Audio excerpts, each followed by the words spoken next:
Good afternoon, ladies and gentlemen. Today, we bring to you the case of Mr. Lim Weng Kee and Public Prosecutor.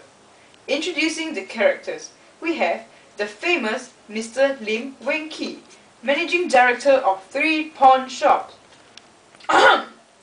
Don't mess with me. Next, we have the rich and sexy Samuri. Hello, I'm Samuri, and all I have is money. Money, money, money. Must be funny. In a rich man's world. In a rich man's world. Security! Get this bimbo out of here! No! That's better. Next, we have Mr. Lim's sister-in-law, the over-trusting Chong Yong-in. Hey, I love my mama. Last but not least, we have Lim Yao Lung, son of Chong Yong-in and also the employee of the 3 pawn shops. Hi, that's all I have to say. Thank you. And now, sit back and enjoy the video.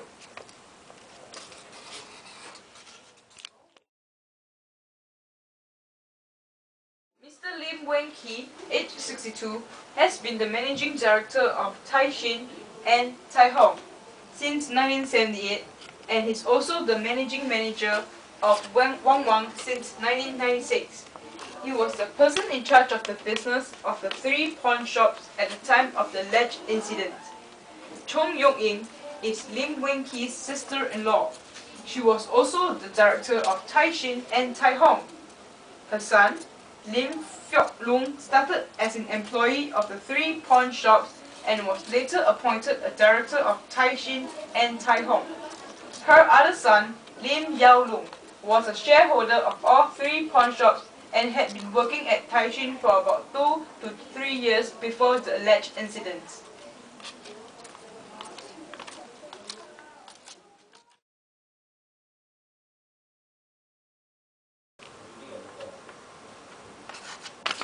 Wow! This woman is so well dressed and elegant. Definitely not an ordinary woman. Welcome. How can I help you? Do you know who am I? I am the wife of the brother of Sultan of Brunei. I have 2 adjacent bungalows at Pongo, and they are 3 stories high. Do you know how much they are worth? Never mind. Today, I'm here to pawn my jewelry, and I believe that it's worth $4 million. Really? Of Wow! If this true, I will be rich. Of course. Here's some gift for you. Do you believe me now? Sure. This is your check and your pawn ticket. Thank and have a nice day.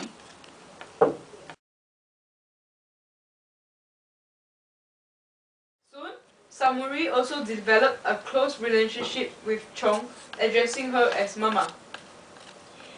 Hey Mama, let's go to Ion Orchard today. I want to buy the LV bag that we saw yesterday. Sure, let's go. I'll call my driver now.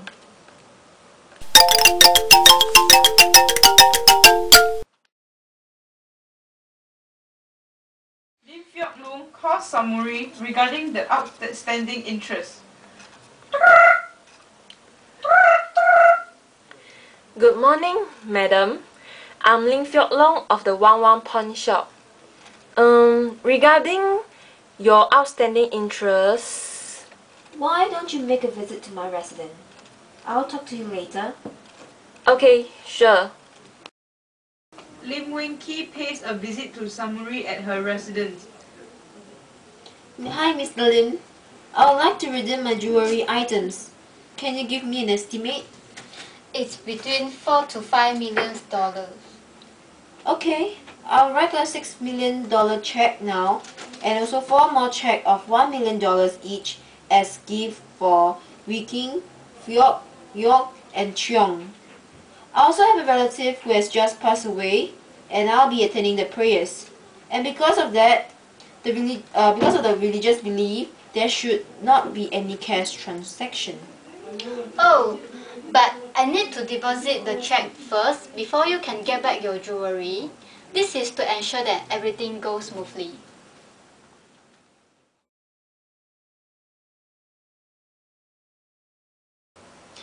Hey, Chong! Do you know?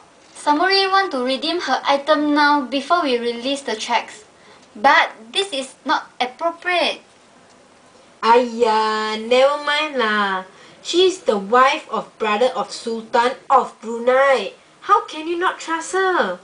I am sure she will pay up, and you should also return her back her jewelry. Okay then. I will keep all the 5 checks first.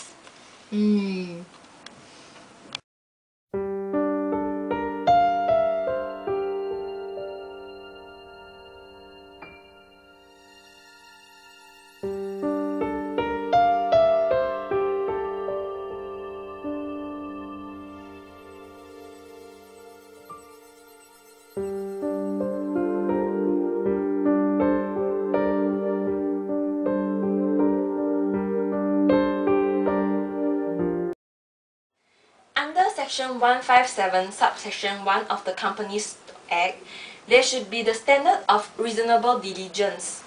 Therefore, whether the appellant exercised such degree of care and skill as would amount to the reasonable care which an ordinary person might be expected to take in the circumstances on his own behalf.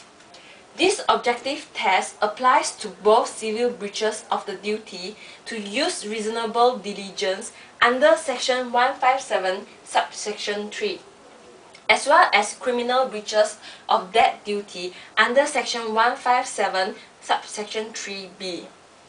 On the totality of the evidence, the prosecution had proved beyond a reasonable doubt that the appellant had objectively failed to use reasonable diligence in the discharge of his duties as a director of the 3 pawn shops.